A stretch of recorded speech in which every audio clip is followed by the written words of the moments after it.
Good morning, welcome to ABN breakfast show. గత 2 రోజులుగా పులివెందుల అంశం గురించి మీరు ఫాలో అవుతూనే ఉంటారు. ఎందుకంటే జడ్పీటీసీ ఎన్నిక, ఉప ఎన్నిక, అది కూడా ఇటు పులివెందుల, ఒంటిమిట్ట 2 చోట్ల కలిపితే ఓటింగ్లో పార్టిసిపేట్ చేసిన వాళ్ళు ఒక 25,000 లోపే ఉండడం. కొంచెం ఎక్కువ ఓట్లు ఉన్నా కూడా 76% పులివెందుల్లోనూ, 86% ఇటు ఒంటిమిట్టలోనూ ఓటింగ్ నమోదైంది. అసలు అక్కడ ఎన్నిక జరగడమే గొప్ప విజయం. ఏ పార్టీ గెలుస్తుంది, ఏ పార్టీ ఓడుతుంది తర్వాత సంగతి. ఎందుకని? పులివెందులంటే మా అడ్డ, ఎవడరా ఇక్కడ కాలు పెట్టేది, ఇక్కడ ఎన్నిక కూడా పెడతారా? ఇది జగన్మోహన్ రెడ్డి, ఆయన అనుచరగణం, అనుయాయులు వాళ్ళ ఫీలింగు. ఆవేళ ఎన్నిక రోజు హైడ్రామా చూసాం. ఓ పక్కన అవినాష్ రెడ్డి, వైసీపీ నాయకులు పోలీసులను బెదిరించే ప్రయత్నం చేస్తే పోలీసులే ఫస్ట్ టైం అనుకుంటా ఏడాదిలో జాగ్రత్త, పిచ్చి పిచ్చి వేషాలు వేయకుండాని వార్నింగ్ ఇచ్చారు. ఫస్ట్ టైం పులివెందుల్లో ప్రజలు, ఓటర్లు బయటకు వచ్చి, అంటే ఆ పాత జనరేషన్ వాళ్ళు, ఇప్పుడు వృద్ధులైన వాళ్ళు, ఇప్పుడు యువత, వీళ్ళందరూ కూడా ఇంత స్వేచ్ఛగా మేము ఓటింగ్లో పార్టిసిపేట్ చేసే అవకాశం మాకు వచ్చింది అని వాళ్ళు హ్యాపీ ఫీల్ అయ్యారు. సరే, కొంతమంది రకరకాలుగా మాట్లాడిస్తున్నారు అనుకోండి, కొంతమందితో అవసరం కాబట్టి. సో ఒక చోట ఎన్నిక జరిగితే ఎవరైనా ఆనందపడతారు, ఓకే ప్రజాస్వామ్యం పరిఢవిల్లుతోంది అని పెద్ద భాష చెప్పుకోవాలంటే. నో, అసలు ప్రజాస్వామ్యం కూని అయిపోయింది. బ్లాక్ డే, వీళ్ళు దొంగలు, దౌర్జన్యాలు. ఇది జగన్మోహన్ రెడ్డి చేసే కామెంట్స్. ఇంకా ఆయన నిన్న ప్రెస్ మీట్ పెట్టారు. అసలు పులివెందుల ఎన్నికకి రాహుల్ గాంధీకి సంబంధం ఏంటి? పులివెందుల జడ్పీటీసీ బైపోల్కి ఓట్చోరికి సంబంధం ఏంటి? ఆయన ఏదేదో మాట్లాడాడు నిన్న. రాహుల్ గాంధీ అంటాడు, రేవంత్ రెడ్డి అంటాడు, హాట్ లైన్లో అంటాడు. మరి హాట్ లైన్లో వాళ్ళు రాహుల్ గాంధీ, రేవంత్ రెడ్డి, చంద్రబాబు నాయుడు, వీళ్ళ ముగ్గురు హాట్ లైన్లో మాట్లాడుకుంటారట. అది వింటారట. మరి వినకపోతే ఆయన ఎలా చెప్తారు? అంటే ఆయన చేసిన కామెంట్స్ కొంత, అది మరి ఎట్లా తీసుకోవాలో అర్థం కాదు. సరే, ప్రజాస్వామ్యం కనిపించట్లేదు, వైసీపీ ఏజెంట్లు లేరు, ఇవన్నీ రెగ్యులర్ కామెంట్సే. శాంతి భద్రతలు లేవు, ఏపీ చరిత్రలోనే అన్నుడు ఇంత హింస జరగలేదు. ఒకసారి మరి వెనక్కి వెళ్తే జగన్మోహన్ రెడ్డి అధికారంలో ఉన్నప్పుడు జరిగిన ఎన్నికలు, అసలు ఎన్నికలు ఏం జరిగాయి? నిన్న పయ్యావుల కేసు చెప్పారు కదా లెక్కలు. కడపలో జడ్పీటీసీ ఎన్నిక 2020లో కడపలో 79% జడ్పీటీసీ ఏకగ్రీవం, 76% ఎంపీటీసీలు ఏకగ్రీవం. మరి ఎన్నికలు ఎక్కడ జరిగాయి?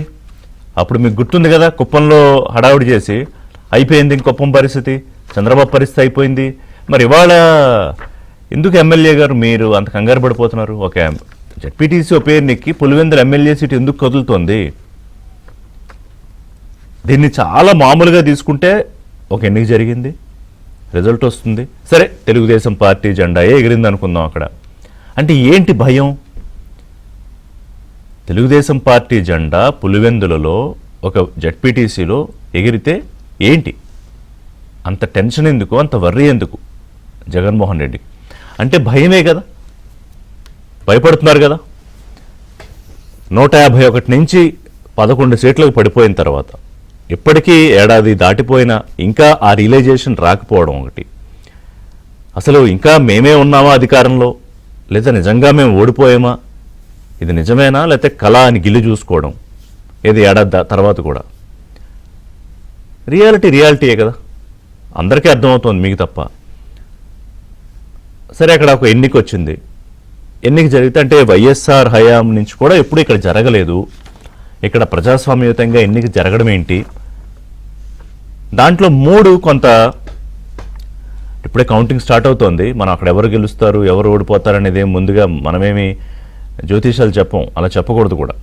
బట్ అక్కడ ట్రెండ్ చూస్తే కొంత అనుకూలంగా ఉంది. తెలుగుదేశం పార్టీ అభ్యర్థి హేమలతారెడ్డి గెలవడానికి అవకాశం ఉంది అని ఒక ట్రెండ్ను పసిగట్టారు వైసీపీ నాయకులు. సో అప్పుడు యాక్షన్ ప్లాన్లోకి దిగేశారు. హైడ్రామా, అవినాష్ రెడ్డి హైడ్రామా, అక్కడి నుంచి పోలీసులు. అసలు ఇంకొకటి ఏంటంటే, అతను ఎంపీగా అంతకుముందు వాళ్ళ అధికారంలో ఉన్నప్పుడు, అప్పుడు ఎంపీ, ఇప్పుడు కూడా ఎంపీ అనుకోండి. సో అసలు పోలీసులు దగ్గరకు కాదు కదా, పోలీసు వాసన కూడా అక్కడ వచ్చేది కాదు. అలాంటిది ఎత్తి లోపలేసేటప్పటికీ జీప్లో గంట సేపు హడావిడి తర్వాత తీసుకోలేకపోతున్నారు. అదొక షాకు. రేపు ఇక్కడ ఓడిపోతే అది ఇంకొక షాకు. ఆల్రెడీ అంత పెద్ద షాక్ తిన్నాక 151 నుంచి 11. ఇంకోటి ఏంటి, 11 నామినేషన్లు పడ్డాయి. ఒక స్క్రిప్ట్ అంటారు కదా, ఏది జగన్మోహన్ రెడ్డి అప్పట్లో చెప్పేవారు, దేవుడు రాసిన స్క్రిప్టు 23 మందిని తీసుకున్నారు, 23 మంది మీకు వచ్చాయని అప్పట్లో తెలుగుదేశం ఓడిపోయినప్పుడు అన్నారు ఆయన స్క్రిప్ట్ని నమ్ముతారు, దేవుడి స్క్రిప్ట్ని. మరి అదే దేవుడి స్క్రిప్ట్ రాశారు కదా, 11 సీట్లు ఇస్తే 11 నామినేషన్లు పడ్డాయి ఇప్పుడు. సో నామినేషన్లు వేసుకునే స్వేచ్ఛ వచ్చింది, ఎన్నికల్లో పార్టిసిపేట్ చేసే స్వేచ్ఛ వచ్చింది, ఓటర్లు నిర్భయంగా అంటే కొంత బెరుకుమంటూ ఉన్నా కూడా వచ్చారు ఓటింగ్కి. అందుకే టర్నౌట్ వచ్చింది కదా, 76% పులివెందుల్లో 86% అక్కడ టర్నౌట్ వచ్చిందంటే బాగానే జరిగింది అర్థం కదా. నిన్న పయ్యాల కేసు ఈ 2020 విషయాలు చెప్తూ క్యాడర్ ఒక పక్కన వెళ్ళిపోతూ ఉండడము, ప్రజలు మిమ్మల్ని చీకొడుతూ ఉండడము, ఈ మద్యం కుంభకోణంలో పరిణామాలంతా మీ ఉచ్చు బిగుసుకుంటూ ఉండడము, ఇదంతా చూసి ఒక తీవ్రమైన ఒత్తిడిలో ఉన్నారు జగన్మోహన్ రెడ్డి అని కరెక్టే అనిపిస్తుంది. లేకపోతే ఆయన నిన్న మరి సందర్భం లేకుండా ఏంటేంటో చేసిన కామెంట్స్, దోచుకో పంచుకో తినుకో ఇదే వారి ఎజెండా అంటారు జగన్మోహన్ రెడ్డి. ఎవరి ఎజెండా ఇది? ఇప్పుడు మద్యం పాలసీ, మద్యం కుంభకోణంలో ఎవరి ఎజెండా బయటపడింది? ఎవరు దోచుకున్న డబ్బంతా ఇప్పుడు బయటకు వస్తుంది, కట్ల కోట్ల డబ్బు. ఇంకా ఎక్కడెక్కడ డబ్బు ఉందో అని సిట్ అధికారులు వెతుకుతున్నారు. మనీ లాండరింగ్ వ్యవహారం జరిగిందని ఈడీ ఎందుకు వచ్చింది? సో ఇవన్నీ జగన్మోహన్ రెడ్డి గారికి తెలుసు. అందుకనే బహుశా ఆయన రాహుల్ ఏపీ గురించి ఎందుకు మాట్లాడడం లేదు? చంద్రబాబుతో రాహుల్ హాట్ లైన్లో టచ్లో ఉన్నారు, బాబుతో రేవంత్ కాంగ్రెస్ హైకమాండ్ టచ్లో ఉన్నారు, బాబు గురించి మాణిక్యం ఠాకూర్ కామెంట్ ఎందుకు చేయట్లేదు? అమరావతి స్కామ్ పై కాంగ్రెస్ ఇన్ని కలిపేశారు చూడండి. ఈయన ఒక పులివెందుల జడ్పీటీసీ బై ఎలక్షన్కి రిజల్ట్ రాబోతోన్న ముందు రోజు ఇన్ని కలిపారు చూడండి. ఈయన దేశ రాజకీయాల మొత్తాన్ని చంద్రబాబు నాయుడే నడిపిస్తున్నారు. ఇంకా ఆ మాటల్లా పేరుకే ప్రధానమంత్రి ఉన్నారు కానీ దేశ రాజకీయాలంతా చంద్రబాబే నడిపిస్తున్నారు. రాహుల్ గాంధీ ఏం చేయాలో, రాహుల్ గాంధీ ఏం టిఫిన్ చేయాలో, రాహుల్ గాంధీ ఎక్కడెక్కడ యాత్రలు చేయాలో కూడా చంద్రబాబే చెప్తున్నారు. రేవంత్ రెడ్డి ఏ ప్రోగ్రామ్స్ చేయాలో కూడా చంద్రబాబే చెప్తున్నారు. ఇది జగన్మోహన్ రెడ్డి గారి కామెంట్స్. మరి ఆయన పార్టీ నాయకులు ఆలోచించుకోవాలి కామెంట్స్కి సంబంధించి. బ్రేక్ తీసుకుంటా. ఈ రిజల్ట్కి సంబంధించి కాసేపట్లో ఆల్రెడీ ప్రారంభమైనట్టుంది, లైవ్ తీసుకుందాం. అక్కడి నుంచి మన ప్రతినిధి శ్రీనివాస్ సిద్ధంగా ఉన్నారు. అసలు కౌంటింగ్ సెంటరు అక్కడ పరిస్థితి, ఈ వైసీపీ కౌంటింగ్ బహిష్కరించిందిట. మరి కౌంటింగ్ బహిష్కరించడం ఏంటో, ఓటింగ్ రీపోలింగ్ 2 చోట్ల జరిగితే దాన్ని బహిష్కరిస్తూ ఉన్నారు. కౌంటింగ్ మీరు బహిష్కరించినా బహిష్కరించకపోయినా కౌంటింగ్ అవుతుంది కదా. పులివెందుల ఒంటిమిట్ట జడ్పీటీసీ ఉప ఎన్నికల ఫలితాలకు సంబంధించి లెక్కింపు ఇవాళే. దానికి సంబంధించి మా ప్రతినిధి శ్రీనివాస్ పులివెందుల నుంచి లైవ్లో సిద్ధంగా ఉన్నారు. Srinivas, good morning. Counting centre దగ్గర ఉన్నారు కదా, ఉర్దూ నేషనల్ యూనివర్సిటీ, అక్కడ లెక్కింపు ప్రారంభమైందా?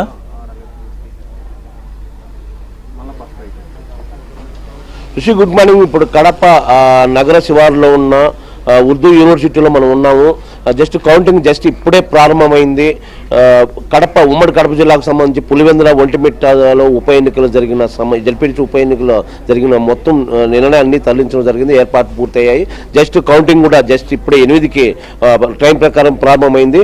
ఈ కౌంటింగ్ ఓట్ల లెక్కింపు ప్రకారం ఏర్పాట్లు అయినాక ముఖ్యంగా పులివెందుల ఉప ఎన్నికకు సంబంధించి 10 టేబుల్లో ఒక రౌండ్ ఉంటుంది. అలాగే ఒంటిమిట్ట ఉప ఎన్నికకు సంబంధించి 10 టేబుల్లో 3 రౌండ్లు ఉంటాయి.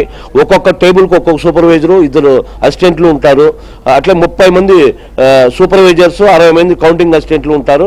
3 స్టాటికల్ అధికారులు, ఇతర సిబ్బంది, మొత్తం 100 మందితో కౌంటింగ్ కేంద్రంలో ఓట్ల లెక్కింపు ప్రారంభమైంది. ఋషి, ఇక ముఖ్యంగా ఈ ఎన్నికకి సంబంధించి చూసుకుంటే కన్నా వైసీపీ బహిష్కరించింది. ఈరోజు కౌంటింగ్లు కూడా బహిష్కరించింది. నిన్న రీపోలింగ్ పులివెందులో మనం చూసాము, రీపోలింగ్ కూడా బహిష్కరించింది. అంటే కాదు, కౌంటింగ్ బహిష్కరించడం అంటే కేవలం శ్రీనివాస్, కౌంటింగ్ బహిష్కరించడం అంటే వాళ్ళు ఎవరు అక్కడికి రారా? అంటే టెక్నికల్ గా వాళ్ళు ఏజెంట్ ఎవరు ఉండాలి, వాళ్ళు ఎవరు రారా? అంటే వాళ్ళు ఎవ్వరు ఈ వైపే కడపలో ఈ కౌంటింగ్ కేంద్రం వైపు ఎవ్వరు రాలేదండి రిషి గారు. మొత్తం మీద అందులో ఏదైతే నిన్న పులివెందుల్లో రీపోలింగ్ను బహిష్కరించారో సేమ్ అదే విధంగానే ఈ రోజు కూడా కౌంటింగ్ బహిష్కరించడం అంటే దీన్ని బట్టి మీరు అడిగిన ప్రశ్న మనం టీడీపీ నేతలను అడిగితే కేవలం ఓటమి భయంతో పులివెందుల ఎన్నిక ప్రజాస్వామ్యబద్ధంగా ఫస్ట్ టైం ఓటర్లు పులివెందుల ఓటర్లు స్వేచ్ఛగా తన ఓటు వినియోగించుకున్నారు కాబట్టి ప్రజాస్వామ్య పద్ధతిలో చేశారు కాబట్టి వాళ్ళు ప్రజాస్వామ్య పద్ధతిలో 4 దశాబ్దాల తర్వాత ప్రజాస్వామ్య పద్ధతిలో ఓటు ఎన్నిక జరిగింది. సో ఈ ప్రజలందరూ కూడా స్వేచ్ఛగా ఓట్లు వినియోగించుకున్నారు. అందుకే గెలుపు మాదే కాబట్టి వాళ్ళు ఈ రోజు కూడా బహిష్కరించినారని చెప్పి ఇప్పుడు టీడీపీ నేతలు మనకు చెప్పడం జరిగింది. ఇదే అనుకూలం, ఎందుకంటే మనం చెప్పకూడదు ఎవరిది గెలుపు ఓటమని. మాకు అనుకూలంగా ఉంది 100%. కేవలం మేము గెలుస్తామని చెప్పే ఓటమి భయంతోనే నిన్న ఈ రోజు బహిష్కరించినారనేది కూడా వైసీపీ నేతల గురించి టీడీపీ నేతలు చెప్పడం జరిగింది. నిన్న ముఖ్యంగా తీసుకుంటే ఇది 40 ఏళ్లలో చరిత్ర అని చెప్పవచ్చు పులివెందుల్లో. ఎందుకంటే నిన్న మనం చూసాము ఎలక్షన్ ఎన్నిక రోజు ఎన్నో ఎత్తులు పై ఎత్తులు మ్యాజిక్లు చేశారు అనేది కూడా టీడీపీ నేతల మాటలు వైసీపీ నేతలు. చివరికి ఏది కుదరలేదు, ఏది కుదరకపోవడంతో బహిష్కరణ అనే పేరుతో బహిష్కరించినట్లు ప్రకటించారు. అట్లా ఇప్పుడు ఈ రోజు కూడా జగన్ రెడ్డి ఆదేశాల మేరకే ఈ రోజు కౌంటింగ్ కేంద్రం వద్దకు కూడా వెళ్ళొద్దు, ఇంకా వదిలేయండి అని చెప్పినట్లు మనకు సమాచారం ఉంది. కాబట్టి ఈ ముందే చేతులు ఎత్తేసారా టీడీపీ శ్రేణులు మాత్రమే ఉన్నారు. ఎందుకంటే ఆ రోజు అవినాష్ రెడ్డి పోలింగ్ రోజు కొంత నిర్వేదంగా మాట్లాడాడు ఆయన. అవినాష్ రెడ్డి అంత హై డ్రామా, హై టెన్షన్, హడావిడి చేసినా ఏం వర్కౌట్ కాలేదు. సరే, ఆ తర్వాత నిందారోపణలు నిన్న జగన్మోహన్ రెడ్డి కూడా ప్రెస్ మీట్లో మాట్లాడారు, దాని గురించి మాట్లాడదామండి. అయితే ముందే చేతులు ఎత్తేసారా కౌంటింగ్, ఇక అక్కడెక్కడ కనిపించే ధైర్యం కూడా చేయలేక? రిషి 100% అది. ఎందుకంటే మనం నిన్న జరిగిన ఓటింగ్ సరళిని చూసి అవినాష్ మాటల్లో విన్నాము, యువతల టీడీపీ నేతల మాటలు విన్నాము. ఇదంతా ఆల్రెడీ వారు అనుకున్నట్టు, అంటే గతంలో వైఎస్ రాజశేఖర రెడ్డి హయాంలో కానీ ఇప్పటి జగన్ రెడ్డి హయాంలో కానీ అక్కడ జరిగేది రిగ్గింగ్ కావచ్చు, అనేక అసంఘ కార్యక్రమాలు కావచ్చు, యుద్ధం వాతావరణంలో జరిగేటి అక్కడ. సో ఈసారి ప్రజాస్వామ్యబద్ధంగా ఓట్లు తన హక్కును స్వేచ్ఛగా ఓట్లు వినియోగించుకున్నారు. దీన్ని బట్టే వీళ్ళు డిసైడ్ అయినారని టీడీపీ నేతలు చెప్పడం. ఆల్రెడీ వీళ్ళ ఓటమి డిసైడ్ అయ్యే వీళ్ళు కాకనే ఇంకా బహిష్కరణ పేరుతో ముందే డిసైడ్ అయ్యారు. మీరు చెప్పినట్టు ముందే డిసైడ్ అయ్యారు. డిసైడ్ కావడంతో ఇప్పుడు రావడం కూడా వేస్ట్, కౌంటింగ్ కేంద్రం కూడా వెళ్ళడం అని చెప్పి జగన్ రెడ్డి ఆదేశాల మేరకు ఈ కౌంటింగ్ కేంద్రాన్ని కూడా బహిష్కరించి ఇంకా కాదు కానీ కుదరని పని అని చెప్పి లాస్ట్లో చేతులు ఎత్తేసినట్టు మనకు తెలుస్తుంది ఋషి. ఓకే శ్రీనివాస్, కాసేపట్లో మళ్ళీ తీసుకుంటా అప్డేట్స్ కౌంటింగ్ సంబంధించి. Thank you Srinivas. సో ఇది నిన్న జగన్మోహన్ రెడ్డి మాట్లాడారు. నేను ఇందాకే ఇంటర్వ్యూలో చెప్పినట్టుగా ఈ పులివెందుల ఒంటిమిట్ట జడ్పీటీసీ ఉప ఎన్నికకు సంబంధించి ఫస్ట్ టైం అంటే ఆయన ప్రజాస్వామ్యం గురించి ఇంత బాగా ఆవేదన, చాలా లోతుగా ఆ తపన అంతా కనిపించింది. టీడీపీ దుర్మార్గాలు లేకపోతే చాలా మాట్లాడారు ఆయన, న్యాయము, ధర్మము, కలియుగము, ఇవన్నీ గుర్తొచ్చాయి ఆయనకి. రామ్గోపాల్ రెడ్డి గారు తెలుగుదేశం పార్టీ ఎమ్మెల్సీ, ఆయన ఆ వేళ రామ్గోపాల్ రెడ్డిని కూడా హౌస్ అరెస్ట్ చేశారు. హౌస్ అరెస్ట్ అంటే ఇంట్లో పెట్టలేదు, ఇంట్లోంచి ఆయన పోలీస్ స్టేషన్కి తీసుకెళ్లి సాయంత్రం పోలింగ్ అంతా అయ్యాక వదిలేరు ఈయన్ని. రామ్గోపాల్ రెడ్డి జాయిన్ అవుతున్నారు. విద్యాసాగర్ గారు తెలుగుదేశం పార్టీ అధికార ప్రతినిధి, పార్టీ ముఖ్య నాయకులు. పులివెందుల ఒంటిమిట్ట జడ్పీటీసీ ఎన్నికకు సంబంధించి ఫలితాలు లెక్కింపు ప్రారంభమైంది. 3 రౌండ్లు ఉంటాయి, ఎక్కువ సమయం తీసుకునే అవకాశం లేదు. బట్ బ్యాలెట్లు కాబట్టి 3 రౌండ్లో కొంత సమయం పట్టే అవకాశం ఉంది. మధ్యాహ్నానికి ఒక క్లారిటీ వస్తుంది, ఫలితం కూడా వస్తుంది. సో రామ్గోపాల్ రెడ్డి గారు ఉన్నారు, విద్యాసాగర్ గారు ఉన్నారు. రామ్గోపాల్ రెడ్డి గారు, మొన్న మాట్లాడాం మనం, ఆ వేళ జరిగిన హడావుడి, మిమ్మల్ని ఎత్తి తీసుకెళ్లారు, ప్రభుత్వం మీదే కానీ మిమ్మల్ని తీసుకెళ్లి లోపలేసి సాయంత్రం దాకా పోలింగ్ అయ్యేదాకా ఉంచారు. అంటే ఏమండి, ఇప్పుడు ఎన్నికల సంఘం ఈ నోటిఫికేషన్ వచ్చిన తర్వాత ప్రభుత్వం, అధికార పార్టీలు ఇంకోటి ఎన్నిక మొన్న 2 చోట్ల పోలింగ్ ప్రశాంతంగా జరిగింది, ఏది రీకౌంటింగ్ కూడా. అంటే చాలా ట్రాన్స్పరెంట్ గా ఎన్నిక జరిగింది అని చెప్పడానికి ఇన్సిడెంట్స్ ఉదాహరణలు. కానీ నిన్న జగన్మోహన్ రెడ్డి మాట్లాడిన మీరు వినే ఉంటారుగా, ఆయన ఏంటి ఆయన బాధ అంటే, ఒక్క పులివెందుల జడ్పీటీసీ ఉప ఎన్నికకి అసలు ఎమ్మెల్యే సీటే కదిలిపోయిందా, లేకపోతే ఇంకేమన్నా భయం పట్టుకుందా?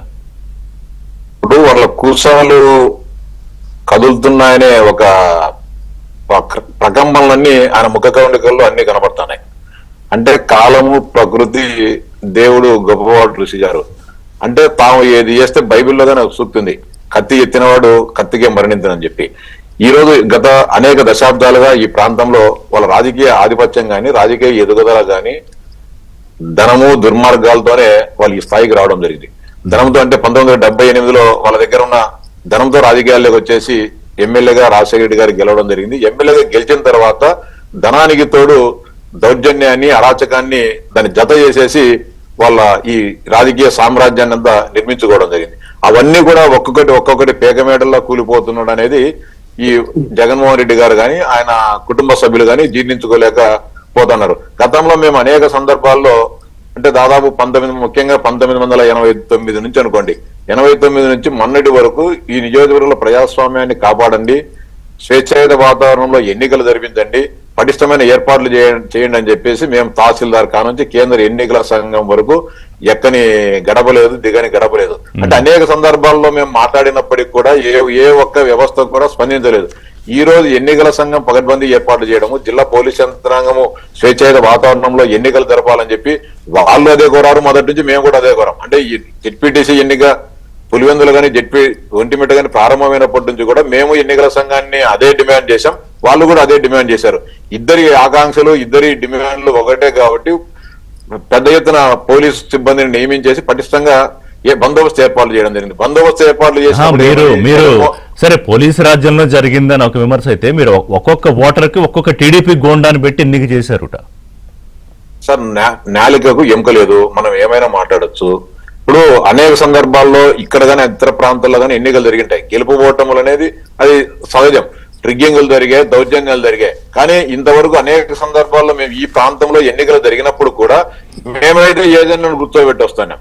మేమైతే ఉదయం 5 గంటలకో 6 గంటల లోపల ఏజెంట్లను గుర్తోబెట్టేస్తాం. సరే ఏజెంట్లను వాళ్ళు బయటికి ఇక్కుతున్నారా, లేకపోతే కనుక దౌర్జన్యం చేస్తున్నారా, లేకుంటే లోపరుచుకుంటున్నారా, భయపెడుతున్నారా, అది వేరే విషయం. కానీ జగన్మోహన్ రెడ్డి మాత్రము పులివెందుల ప్రాంతంలో ఎన్నికలు జరిగేటప్పుడు ఇక్కడ ఈ ప్రాంతంలో ఏదైనా మనం 5 సంవత్సరాల పాటు రాజకీయం చేసేది కానీ ప్రజలకు సేవ చేసేది ఆ ఒక్కరోజు ఎన్నికల కోసం సార్. ఏది 7 గంటల నుంచి సాయంత్రం 5 గంటల్లో జరిగే ఎన్నికల్లో వచ్చే ఆ ఫలితాల కోసం మనం 5 సంవత్సరాల పాటు ఏ రాజకీయ పార్టీ అయినా ఏ రాజకీయ నాయకుడిగా చాకరీ చేయడం జరుగుతుంది. రాజకీయ నాయకుడు ముందుగా ఉండాల్సిందేంటి? పోలీసు ఉండొచ్చు, అనేక రకాలైన అవాంతరాలు ఉండొచ్చు, ఉండవని చెప్పాం. ఎన్నికల రోజున దౌర్జన్యాలు ఉంటాయి, దమనకాండాలు ఉంటాయి, దుర్మార్గాలు ఉంటాయి, అన్ని ఉంటాయి. కానీ ఏది ఏమైనప్పుడు కూడా మనము రాజకీయ నాయకులము, రాజకీయ పార్టీ ప్రతినిధులము ఎన్నికల పోలింగ్ అనేది మన తలలు తెగి కింద పడినా కూడా ఎన్నికల ప్రక్రియలలో ఆ ఎన్నికల సజావుగా పాల్గొనే విధంగా శాయశక్తులు ఆ రోజు అన్నిటికీ తెగించి ఏ రాజకీయ పార్టీ ప్రతినిధి అయినా కూడా కూర్చోవడం జరుగుతుంది. అనేక సందర్భాల్లో మేము ప్రతికూల పరిస్థితులు ఉన్నా కూడా అదే చేశాం. కానీ జగన్మోహన్ రెడ్డి గారిలో ఆ బేలతనం పోయింది. ఏదో పోలీసుల మీద నెపం పెట్టేసి ఓటమి చెందుతాననేది ఆయనకు 5-6 రోజుల ముందే కాదు. ఇప్పుడు ఓటమి భయం ఒకటి, రామగోపాల్ రెడ్డి గారు ఓటమి భయం. ఇప్పుడు 40 ఏళ్ల నుంచి అది మీ అడ్డ, అంటే వాళ్ళ అడ్డ, అంతా ప్రజలు మేం చెప్పినట్టే ఉంటారు, మా కనుసనలోనే ఉంటారు, మేము మా మాటే వింటారు, మేము బ్రహ్మాండంగా చేసాం అన్నప్పుడు అసలు భయం ఎందుకు? ఇప్పుడు ముప్పటిగా వచ్చి మీకే ఓట్లు వేయాలి కదా. ఇప్పుడు జరిగే ఈ 15 పోలింగ్ కేంద్రాల పరిధిలో ఉండే జిల్లా పరిషత్ టెరిటోరియల్ కాన్స్టిట్యున్సీలో వీళ్ళ కేవలం గ్రామానికి ఒక 5 మందినో 6 మందినో ఒక పెద్ద పెత్తందాలను పెట్టుకొని వాళ్ళ ద్వారానే రాజకీయం చేసేవాళ్ళు. అంటే ప్రజల అభిప్రాయాలు కానీ ప్రజల మనోభావాలు కానీ గుర్తిరిగి వాళ్ళు ఏం చేయరు. ఈ 5 మంది మనోభావాలు వీళ్ళకి ఏమి నచ్చితే అదే ఆ గ్రామాల్లో ఇంప్లిమెంట్ చేసే పరిస్థితి. దీంతో ఇప్పుడు 1978 నుంచి 2024 వరకు ఈ ఇప్పుడు జెడ్పీటీసీ జరిగిన ప్రాంతంలో ఎర్రబల్లి చెరువు పెద్ద చెరువు ఉంది. దీని ప్రభావం దాదాపు 20 గ్రామాలు ఉంటుంది. నాకు పుట్టి బుద్ధి తిరిగినప్పటి నుంచి కూడా ఎర్రబల్లి చెరువుకు మేము నింపే సాగునీరు అందజేస్తాము, దానికి నీళ్లు తెస్తామని చెప్పి రాజశేఖర రెడ్డి నుంచి జగన్మోహన్ రెడ్డి వరకు మాట్లాడుతూనే ఉన్నారు. 45 సంవత్సరాలకు గాను కనీసం 4 చెంబులు నీళ్లు గానీ దానికి తీసుకురాలేకపోయినా దుర్మార్గమైన పరిపాలన చేసినారు వాళ్ళు. 250-300 కోట్లతో టెండర్ పిలిస్తే 5 సంవత్సరాల్లో ఆ పనిని కానీ పూర్తి చేయలేని అసమర్థ ముఖ్యమంత్రిగా జగన్మోహన్ రెడ్డి గారు నిలబడిపోయినారు. నిజంగా ఈ రోజు ఆ పని కనుక పూర్తి చేసినట్టే మేము ఓట్లు అడిగే దానికి కూడా కొంత ఇబ్బంది పడే పరిస్థితుంది. ఈ రోజు ఆ ప్రజలందరికీ అన్యాయం చేశారు కాబట్టి ఈ రోజు మాకు ప్రజలు ఏ గ్రామానికి పోయినా కూడా మాకు నీళ్లు ఇవ్వండి, మేము మీకు అండగా నిలబడతామని చెప్పి మాట్లాడడం జరిగింది. ప్లస్ దాదాపు 986 మంది పేదలకు ఆయన ముఖ్యమంత్రిగా ఉన్నప్పుడు అసైన్మెంట్ కమిటీలో మంచిగా 1 ఎకరా భూమి ఇస్తామని చెప్పారు. ఈ రోజు కూడా దాని అంటే ఆయన పదవి దిగిపోయినప్పుడు కూడా ఇంప్లిమెంట్ కాలేదు. మేము ఇటీవల ప్రచారానికి పోయినప్పుడు వాళ్ళందరూ కూడా మా దృష్టికి తీసుకొని వచ్చినప్పుడు మేము గౌరవ ముఖ్యమంత్రి గారి దృష్టికి తీసుకుపోయి, సార్ ఇది ఈ సమస్య ఉంది, ఎన్నికల తర్వాత గెలుపుకోవడంతో సంబంధం లేకుండా మనం పేద ప్రయాణి గారికి ఎకరా భూమి అందజేయాలని చెప్పినప్పుడు ఆయన ఖచ్చితంగా అంగీకరించారు. ఖచ్చితంగా మీరు హామీ తర్వాత ఎన్నికల తర్వాత చేస్తామని చెప్పడం జరిగింది. ఈ నేపథ్యంలోనే ఓటమిని గ్రహించిన వాళ్ళు నానా సాగులు ఎత్తుకోవడం జరుగుతుంది. అది అన్ని రకాల ప్రయత్నాలు చేశారు, కోర్టుల దాకా కూడా వెళ్ళారు. విద్యాసాగర్ గారు, ఇప్పుడు అంటే అసలు మొదటిసారి ఇంతకు ముందు గతంలో కూడా ఎన్నికలు జరుగుంటే ఇలాగా ఇంత పారదర్శకంగా ఏం జరుగుండేదో పులివెందుల్లో బహుశా. కానీ ఇప్పుడు మీరు చెప్పండి, నిన్న ఒక ఎన్నిక జరిగితే దాని ఫలితం ఏదో ఒకటి వస్తుంది, కానీ అసలు ఏం మాట్లాడతారు జగన్మోహన్ రెడ్డి? చంద్రబాబు నాయుడు మీద ఉన్న అక్కసంతా నిన్న వెళ్ళగక్కలేదా? ఆయన వయసు గురించి, లేకపోతే ఎన్నికలని, చివరి ఎన్నికలని, నరకానికి పోతావని అట్లా మాట్లాడొచ్చా? గుడ్ మార్నింగ్ రిషి గారు, అలాగే ఎమ్మెల్సీ గారు కూడా నమస్కారం. ఇప్పుడు ఇవన్నీ మాట్లాడుకుంటుంటే ఈ ప్రాంత వాసులుగా నాకు కానీ ఎమ్మెల్సీ గారికి కానీ ఎంత వినసొంపుగా ఉంటుందో తెలుసా మీకు? మీకు బహుశా మీకు తెలియదేమో, మాకు చాలా వినసొంపుగా ఉంటది అనమాట. మా పులివెందుల్లో ఇన్ని రోజులకి ప్రజాస్వామ్యం అన్నది ప్రజాస్వామ్యబద్ధంగా ప్రజలు బయటకు వచ్చి ఓటేసి వాళ్ళు వేలి రకంగా చూసి మేము ఓటు వేసాము అని చెప్తుంటే అది చూసి ఇప్పుడు మనం స్వాతంత్రం వచ్చినంత ఆనందంగా ఉంటుందా? అఫ్ కోర్స్ మీ చూపించి ఈ రోజు మనం మాట్లాడుకుంటుంటే పోలీసులు పని చేశారు, పోలీసులు పని చేస్తే ఎట్లా ఉంటుందో 47 సంవత్సరాల తర్వాత మేము ఈ ప్రాంతంలో పుట్టి పెరిగిన తర్వాత కథలుగా విన్నటువంటి హరికథలు బుర్రకథలు వాళ్ళు చేసేటువంటి దౌర్జన్యాలను ఈ రోజు విడుదల చేసి పులివెందుల్ని ఆ శక్తుల నుంచి విడుదల చేసి ఆ శక్తుల ద్వారా లభించినటువంటి ప్రజాస్వామ్యంలో మనం మాట్లాడుకుంటున్నాము అంటే దాన్ని వాళ్ళు బైకాట్ చేసి వాళ్ళు ప్రజాస్వామ్యం గురించి మాట్లాడుతుంటే వాళ్ళు దాన్ని ఎన్నికల బై ఎలక్షన్ రీపోలింగ్ ను మళ్ళీ బహిష్కరిస్తే అబ్బాబాబాబా చాలా వినసొంపుగా ఉంది. ఈ రాయలసీమ ప్రాంతంలో 4 జిల్లాల్లో మాకు ఎంత ఇది ఒక చెప్పాలంటే ఈ ప్రాంతంలో చాలా సంవత్సరాల తర్వాత ఇది ఒక వింత 1995 అనుకుంటాను, సబ్జెక్టు కరెక్ట్, అది ఎమ్మెల్సీ గారు చెప్పాలా. అప్పుడు ఉమేష్ కుమార్ అని ఎస్పీ ఉండేవాడు. ఉమేష్ కుమార్ ఎస్పీ నిజంగా ఎలక్షన్లు చేస్తే 5,000తో చచ్చి చెడి 5,000తో 70,000 80,000 లక్ష ఈ బోగస్ ఓటలు, దొంగ ఓట్లు, దొంగ మాటలు, పనిమాల మాటలు, దౌర్జన్య కాండ చేసి లక్షల గురించి మాట్లాడేటోళ్ళు ఉమేష్ చంద్రరావు వచ్చి ఎలక్షన్ చేస్తే 5,000తో చచ్చి చెడి కాళ్ళు పట్టుకొని ఎక్కడ ఎన్కౌంటర్ అయిపోతామో అనేసి బయటపడి ఇది మోసుకొని ఇంటి లోపలికి మూసుకొని పోయినటువంటి సందర్భము ఈ రోజు 95 అంటే మనం 2025 అంటే 30 సంవత్సరాల తర్వాత 95లో నేను విన్నా, బట్ నాట్ ఇన్ 1978. ఈ రోజు నేను వింటుంటే అబ్బా ఎంత ఆనందంగా ఉందో. అంటే మళ్ళీ నిజమైన పోలీసింగ్ పనిచేసింది పులివెందుల్లో. ఏసీ తొక్కి నారదీసి ప్రజాస్వామ్యాన్ని కాపాడడానికి. అంటే నిన్న డిఎస్పీ కనుక మనం బెదిరించకపోతే మీద పడి కొట్టేవారే. అబ్బా అది ఇంకా సూపర్ అండి.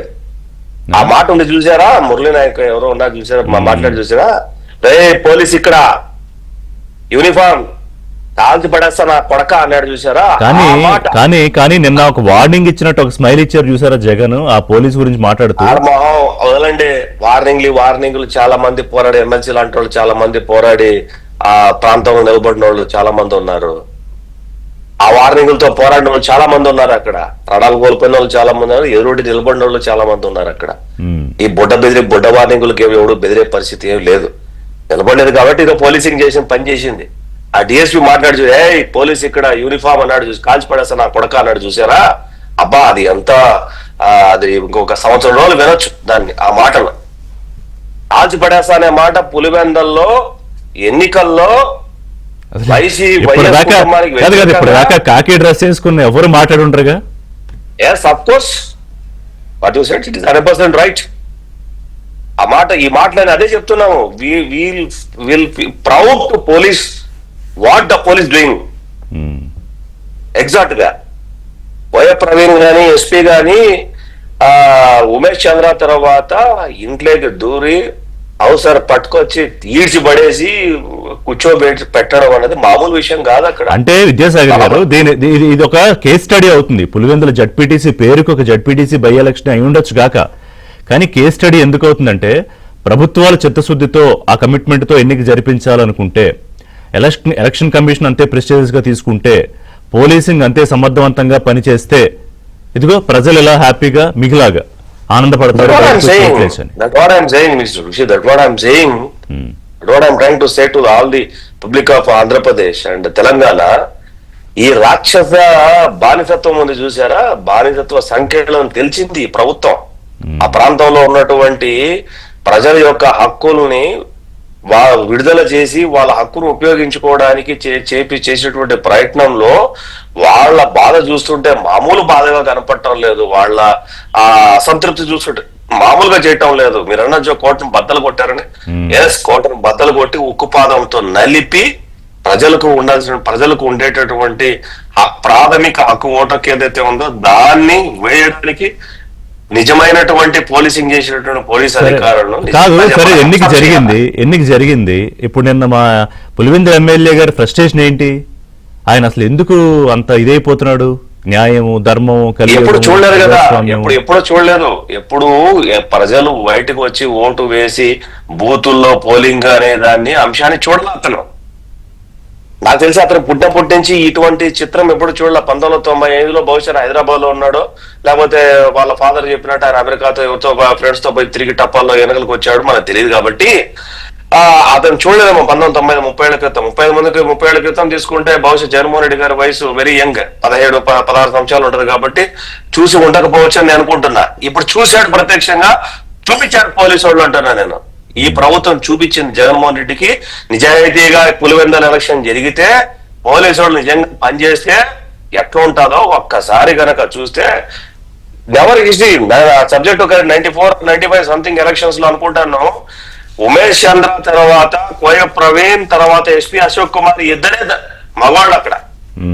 డిఎస్పీ మురళీనాయక్ కాల్చి పడేస్తా నా కొడక అన్నాడు చూసాడా, అది మగతనం అంటే. పులివెందుల మాట అన్నాడు చూసారా, అది మగతనం అంటే. ఇప్పుడు తిప్పాలా మీసం పోలీసులు, ఇప్పుడు తిప్పాలా. ఇప్పుడు తిప్పితే రాష్ట్రం మొత్తం పోలీసు వాళ్ళకి ధైర్యం వస్తుంది.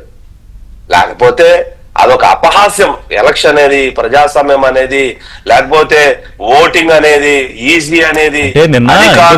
షాక్ ఏంటంటే 47 సంవత్సరాలు కాదు విద్యాసాగర్ గారు, ఎక్కడికి వెళ్ళినా వీళ్ళు ఏంటి, పోలీసులను బట్టలోడు తీస్తాం, సినిమా చూపిస్తాం, ఆ తర్వాత బ్యారికేడ్లు ఎత్తడానికి ఇంకొకళ్ళు ఉంటారు. సో ఇదంతా రెండోది అవినాష్ రెడ్డిని ఎత్తి తీసుకెళ్లి లోపలేశారు. అదొకటి షాక్ నుంచి తేరుకోలేకపోతున్నారు. అదే చెప్తున్నా, ఒక్కసారిగా బట్టలు తీసా రాసి పెట్టుకుంటా, ఆడ రాస్తా ఈడు రాస్తా, మీరు రాసుకోండి, యాప్ పెట్టుకోండి, అది పెట్టుకోండి, వచ్చిన తర్వాత వీడి సంగతి తెలిచేస్తా, వాడి సంగతి తెలిచేస్తా కాదు. మొన్న జరిగిన ఎలక్షన్ లో ఒక్క మాట తేల్చి పడేశారు పోలీసు వాళ్ళు. ఎవడనుకుంటే ఏం చేయలేడు, మేము ఉద్యోగం చేస్తే మీరు తేల్చేది ఏంది, తెంచేది ఏంది, ఏమీ లేదు. ఆ కొడక కాల్చి పడేస్తానంటే వచ్చపోయింది ఒకడికి కింద, బయట వెళ్ళిపోయాడు ఒకడు బయట. లేదంటే మీకు 47 సంవత్సరాల ప్రజాస్వామ్య అపహాస్యం నుంచి వచ్చినటువంటి ఫ్రస్ట్రేషన్ ఇది అందరికీ కూడా. Not only 47 is what is mean that Mr. Rishi, that is my age. 47 సంవత్సరాల్లో 13 మంది ప్రధానమంత్రులు, 11 మంది ముఖ్యమంత్రులు మారినటువంటి దేశం, రాష్ట్రంలో 47 సంవత్సరాల తర్వాత ఈ రకంగా ప్రజాస్వామ్యంలో బహిరంగంగా ప్రజలు బయటకు వచ్చి ఓటేశారంటే అది మామూలు విషయమా?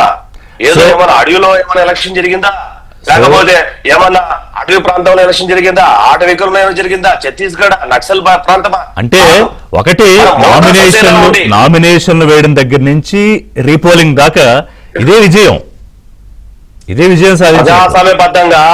ప్రజాస్వామ్యబద్ధంగా నామినేషన్లు పడ్డాయి, ప్రజాస్వామ్యబద్ధంగా స్క్రూటినీ జరిగింది, ప్రజాస్వామ్యబద్ధంగా సింబల్ కేటాయించారు, ప్రజాస్వామ్యబద్ధంగా బూతులు కేటాయించారు, ప్రజాస్వామ్యబద్ధంగా ప్రజలందరూ బయటకు వచ్చారు, ప్రజాస్వామ్యబద్ధంగా ఓట్లేశారు.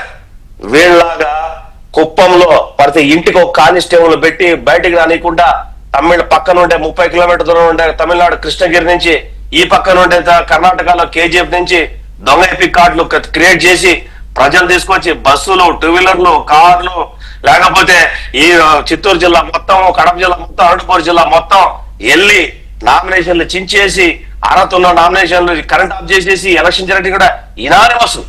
సిగ్గు ఎక్కువగా ఉండాలా? 50 జెడ్పీటీసీలు ఉంటే కడప జిల్లాలో 50కి 50 ఏంటి? 50కి 50 ఇనానిమస్సా? 50కి 50 నామినేషన్ పడవా? ఎలక్షన్ కట్టేసి జరగదా? ఆ రోజు ఏమైందండి ఈ ప్రజాస్వామ్యం? ఆ రోజు ఏమైందండి ఈ కాలం? ఆ రోజు ఏమైందండి ఈ మాటలు? ఆ రోజు ఏమైందండి ఈ మాట్లాడుతున్నటువంటి సొకాల్డ్ జగన్మోహన్ రెడ్డి మాటలు? ఈ రోజు నీ ఊర్లో, నీ ఇలాకాలో కాదు ఇప్పుడు ముఖ్యమంత్రి చేసిన తప్పు ఒక ఎన్నిక జరిపిస్తే ఆయన్ని నరకానికి పోతా ఉంటాడు ఈయన. నువ్వు కృష్ణారామా అనుకో, ఇట్లాగే పెట్టిన దానికి అతను పోవాలి నరకానికి, వాళ్ళ అమ్మని దూరం పెట్టిన దానికి అతను పోవాలి నరకానికి, వాళ్ళ చెల్లెలకి అన్యాయం చేసిన దానికి అతను పోవాలి నరకానికి, వాళ్ళ చిన్న మర్డర్ కేసులో అన్ని తెలిసి నోరు మూసుకొని కూర్చున్నందుకు అతను పోవాలి నరకానికి, ప్రజలకు 2019-24 వరకు నరకం చూపించిన ప్రభుత్వానికి, పాలనకు అతను పోవాలి నరకానికి. లేకపోతే ఇప్పుడు మాట్లాడుతున్నటువంటి మాటలకు అతను నరకానికి.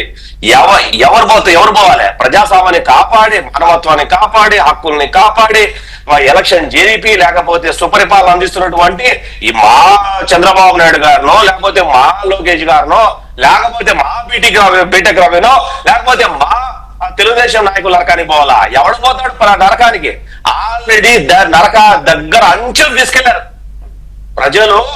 2024 ఎలక్షన్ లో 175కు 11 అంటే నరకానికి దగ్గర తీసుకుని వదిలిపెట్టారు, చూపించారు ప్రజలు. ఈసారి ఇట్లే మాట్లాడు, నరకం అంటే చూపించేస్తారు నీకు. ఇంకా పులివెందుల ఒంటిమిట్ట జడ్పీటీసీ ఎన్నికకి సంబంధించి కౌంటింగ్ కొద్దిసేపటి క్రితమే ప్రారంభమైంది. 3 రౌండ్లు కౌంటింగ్ ఉంటుంది. తర్వాత ఫలితాలకు సంబంధించిన ఒక్కొక్క లోపు అంచనాలు వస్తాయి. ఇప్పటికే వైఎస్ఆర్సీపీకి సంబంధించి వాళ్ళు చేసిన కార్యక్రమాలు, లేకపోతే ఆవేళ పోలింగ్ రోజు జరిపిన హడావుడి, రీపోలింగ్ బహిష్కరించడం, ఇవాళ కౌంటింగ్ కూడా బహిష్కరించడం, సో దట్ ఏంటంటే ఏం జరుగుతుందో అర్థమవుతోంది. బట్ టెక్నికల్గా మనకి ఆ రిజల్ట్ వచ్చిన తర్వాత దాని మీద మాట్లాడదాం. అయితే నిన్న జగన్మోహన్ రెడ్డి ఈ పులివెందుల ఎన్నిక దానికి సంబంధించి మాట్లాడుతూ, ప్రెస్ మీట్లో మాట్లాడుతూ ఎక్కడికో వెళ్ళిపోయారు. అసలు రాహుల్ గాంధీ అన్నారు, ఓట్ చోరీ అన్నారు, నువ్వు ఏపీ గురించి ఎందుకు మాట్లాడమన్నారు, రేవంత్ రెడ్డి అన్నారు, చంద్రబాబు నాయుడు అన్నారు. అసలు ఏంటి దీని మీద ఒక రియాక్షన్ తీసుకుంటా. తెలంగాణ కాంగ్రెస్ నుంచి ఎమ్మెల్సీ, కాంగ్రెస్ పార్టీ ముఖ్య నాయకులు అద్దంకి దయాకర్ మనతో జాయిన్ అవుతున్నారు లైవ్లో. దయాకర్ గారు నమస్కారం. నమస్కారం ఋషి గారు. రాహుల్ నిజాయితీ పరుడు కాదు. రాహుల్ గాంధీ, రేవంత్ రెడ్డి, చంద్రబాబు నాయుడు వీళ్ళు ముగ్గురు రోజు హాట్ లైన్ లో మాట్లాడుకుంటారట. అంటే ఎక్కడ పులివెందుల జడ్పీటీసీ ఎన్నిక, ఎక్కడ రాహుల్ గాంధీ? నాకైతే ఆ కనెక్షన్ అర్థం కాలేదు. మీకు ఏమన్నా అర్థమైతే చెప్పండి. అంటే తనకు రాజకీయ వ్యూహం అందామా, రాజకీయ ఎత్తుగడ అనేది సరిగ్గా లేకనే ఇచ్చిన అధికారాన్ని మనోడు వినియోగించుకోలేకపోయిందనే నా ప్రాథమికమైన అంచనా. ఆ అంశంలో తనకు సహజంగా రాహుల్ గాంధీ గారి మీద ఉండే వ్యతిరేకత ఇక్కడ ప్రస్ఫుటమయ్యేటట్టుగా మాట్లాడడం అనేది జరిగింది. ఒకవేళ మాట్లాడుకుంటే ఏ అంశాల మీద మాట్లాడుకుంటారు, ఒకవేళ సందర్భం వచ్చినప్పుడు ఉమ్మడి రాష్ట్రాల ప్రయోజనాలు ఏమన్నా ఉంటే మాట్లాడుకోవాల్సిన అవసరం వస్తే మాట్లాడుకుంటారు. కానీ రాజకీయంగా ఇట్లా ఏమన్నా దీన్ని జస్ట్ తన సే కోసం, దట్స్ ఇట్. అంటే నేను మోడీ గారికి ఇంకా నేను అనుకూలంగా ఉన్నా అని చెప్పడానికి రాహుల్ గాంధీ గారిని, చంద్రబాబు గారిని కలపడం అనేది గతంలో 2018 ఎన్నికల్లో తెలంగాణ రాష్ట్ర ఎన్నికల సందర్భంగా పొత్తు ఉంది, అది కాదనలేం. కానీ ఇప్పటికీ ఆయన ఈ ఓట్ చోరీ మీదనో, లేకపోతే జరుగుతున్న వాటి మీదనో, లేకపోతే బీజేపీకి వ్యతిరేకంగా మాట్లాడుతున్నట్టుగా మనకైతే ఎక్కడ కనపడలేదు. సో పొత్తులో ఉన్నది ఎన్డీఏ కూటమి, అక్కడ టీడీపీ, జనసేన, తర్వాత బీజేపీ. కానీ ఏ రోజు బీజేపీకి వ్యతిరేకంగా ఆయన మాట్లాడలేదు. మరి ఆయన ఏ విధంగా ఉన్నాడు అని చెప్పడానికి మనం ఎట్లా, అంటే ఎటువైపు ఉన్నాడని చెప్పడానికి ఎట్లా మనం గుర్తుపట్టాలి ఆయన? సో కాబట్టి అది గోడ మీద పిల్లివాటం స్టేట్మెంట్స్ ఇవన్నీ. ఇక్కడ కేసీఆర్ అదే స్ట్రాటజీ ఉంటది, అక్కడ జగన్ అదే స్ట్రాటజీ ఉంటది. వీళ్ళదొక ఏమంటారు, వీళ్ళది ఒక అంతర్వాహిని లెక్క వీళ్ళిద్దరి కూటమి వేరే. అంటే ఒక మ్యాపింగ్ జరుగుతుందా, ఒక బ్రెయిన్ మ్యాపింగ్ అర్థం కదా. ఇప్పుడు కేసీఆర్ మీకు అటు ఎన్డీఏ కూటమిలో ఉండడు, ఇటు ఇండియా కూటమిలో ఉండడు. సో ఇప్పుడు వీళ్ళిద్దరు మొన్న మనోడు కేటీఆర్ లోకేష్ తో మాట్లాడింది అనేది ఒకటి వచ్చిన తర్వాత, అవును నా తమ్ముళ్ళు లాంటి వాడి మాట్లాడతా ఏంటి అని అట్లా ఒక చర్చ వచ్చింది కదా. కానీ ఇక్కడ మాట్లాడకూడదని ఏం లేదు కదా. రాజకీయ పక్షాలు అయినంత మాత్రాన వ్యక్తిగత అంశాలు మనం కూడా దాన్ని ఒప్పుకుందాం. కానీ ఇక్కడ అసలు రాహుల్ గాంధీ గారికి చంద్రబాబు నాయుడు గారికి ఆల్మోస్ట్ ఆల్ నాకు తెలిసి అయితే 2019 తర్వాత పాజిటివ్ దృక్కోణం ఉంటది. రాజకీయ వైరుధ్యాలు ఉండొచ్చు, రాజకీయంగా వారు ఆ కూటమికి సంబంధించిన వారు ఉండొచ్చు. అట్లా అని చెప్పి గతంలో కలిసేయో లేకపోతే దానికి ఇప్పుడు రాజకీయంగా వేరేనంత మాత్రం కత్తులు దూసుకునే ఎట్లా చూద్దాం చంద్రబాబు నీ సంగతి అంటారా అట్లా. కానీ ఈ హాట్ లైన్ లో మాట్లాడుకుంటున్నారు అనేది ఏదైతే ఉందో ఇదైతే మాత్రం డెఫినెట్ గా తను తెలిసి ఉద్దేశపూర్వకంగా రాజకీయంగా చంద్రబాబు గారిని కాంగ్రెస్ పార్టీతో అంటగట్టడం ద్వారా బీజేపీకి తను దగ్గర కావాలని ఎత్తుగడ మనకు కనబడుతున్నది. కానీ ఇప్పటికి నేనైతే ఎప్పుడు కూడా బీజేపీతో జగన్ ఎప్పుడు తెగదింపులు చేసుకోలేదు. ఎందుకంటే కాంగ్రెస్ తో ఉండలేడు కాబట్టి. కాంగ్రెస్ తో ఉండాల్సిన అవసరం వచ్చినా కూడా ఆయనకున్న వ్యక్తిగత అంశాలు, పూర్వాంకంలో జరిగిన పరిణామాలు ఆయనను భయపెడుతుంటాయి. సో ఎప్పటికైనా నా ఉద్దేశం, నేను ఒక అంచనాకు అనుకుంటున్నా, ఎప్పుడు మోడీ జగన్ ను నమ్ముతాడని అయితే నేను అనుకోను. ఇది నా వ్యక్తిగతమైన ఏమంటారు ఆలోచన. ఎందుకంటే అదే గనక జరిగి ఉంటే గత ఎన్నికల్లో బీజేపీ టీడీపీతో కలిసి ఉండదు. కరెక్ట్. సో ఒక నమ్మకం ఉందా లేదా అనే అంశం కంటే కూడా రాజకీయంగా వాళ్ళు చేస్తున్న పరిణామాలు వీళ్ళకి నచ్చకపోవచ్చు అనేది నాకున్న సమాచారం. కాబట్టి దయాకర్ గారు, ఇక్కడ పులివెందుల్లో మొట్టమొదటిసారి చాలా సంవత్సరాల తర్వాత 40 ఏళ్ల తర్వాత ఎన్నిక జరగడము, మంచి పోలింగ్ టర్న్ అవుట్ రావడము, ఇదంతా తీసుకోలేని పరిస్థితి. అది అంతర్గతమైన వ్యవహారం అనుకోండి ఆ పులివెందులకు సంబంధించి. ఇక్కడ అంటే ఆయన చెప్పదలుచుకుంది ఏంటి, ఇక్కడ ఏదో అరాచకం జరిగిపోతుంది, దొంగ ఓట్లు లేకపోతే ఇవన్నీ చెప్పడంతో ఏపీ గురించి ఎందుకు మాట్లాడలేదు అంటే 2024కి వెళ్ళిపోయాడు ఆయన. ఆయనకి 11 సీట్లు ఎందుకు వచ్చాయనడానికి ఇప్పటికీ ఆయన రియలైజేషన్ లేదు ఏడాది తర్వాత కూడా. అంటే అక్కడ ఏదో జరిగింది, దాని గురించి రాహుల్ గాంధీ మాట్లాడు ఏపీ గురించి. ఎందుకంటే రాహుల్ గాంధీ, చంద్రబాబు, రేవంత్ ముగ్గురు ఒకటే. అది ఆయన ఎస్టాబ్లిష్ చేయాలనుకుంటున్న ఈక్వేషన్. అట్లా అనుకుంటే మా రాష్ట్ర శాఖ అధ్యక్షురాలు షర్మిలమ్మ ఉంది అక్కడ. అవును. మా సిడబ్ల్యూసి మెంబర్ రఘువీర్ రెడ్డి గారు ఉన్నారు. తర్వాత ఎంతో మంది ప్రాముఖ్యమైన నాయకులు అక్కడ ఉన్నారు.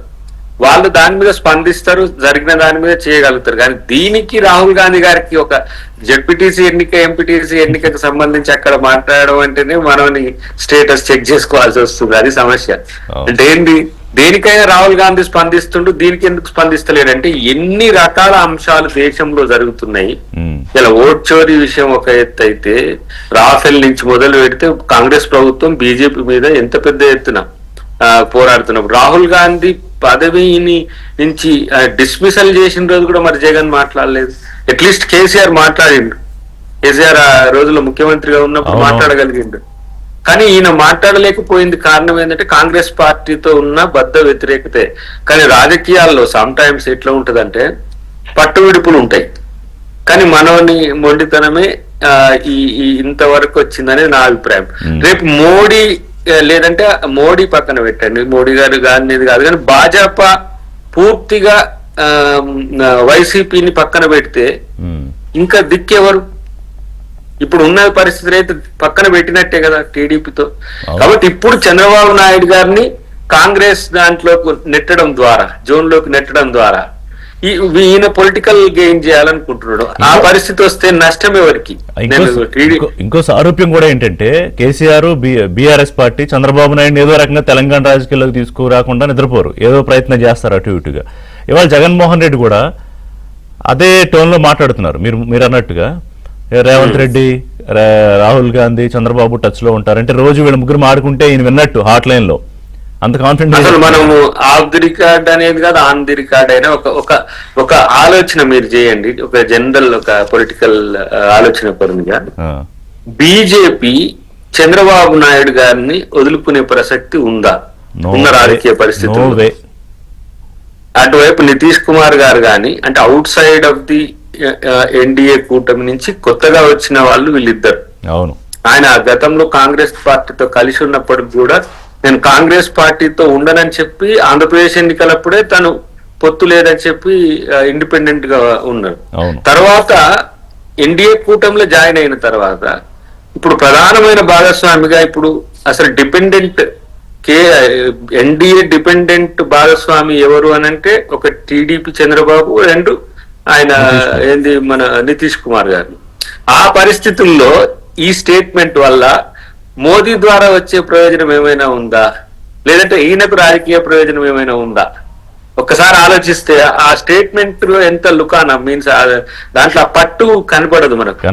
సో ఈ పరిస్థితుల్లో మోదీని అసలు సేవ్ చేసే వాళ్ళలోనే నేను అప్పుడప్పుడు అంటుంటా కదా, చావు తప్పి కండు లోట పోయినట్టుగా గెలుపు వచ్చింది. దాంట్లో చంద్రబాబు గారు, నితీష్ గారు లేకపోతే రెండు చేతులకు వాళ్ళు మంచి బలమైన ఊపునిచ్చిండ్రు. లేకపోతే వాళ్ళు లేకపోతే 240ని అంతేగా. ఇది వాళ్ళు ఇటు వస్తే కాంగ్రెస్ ప్రభుత్వమే.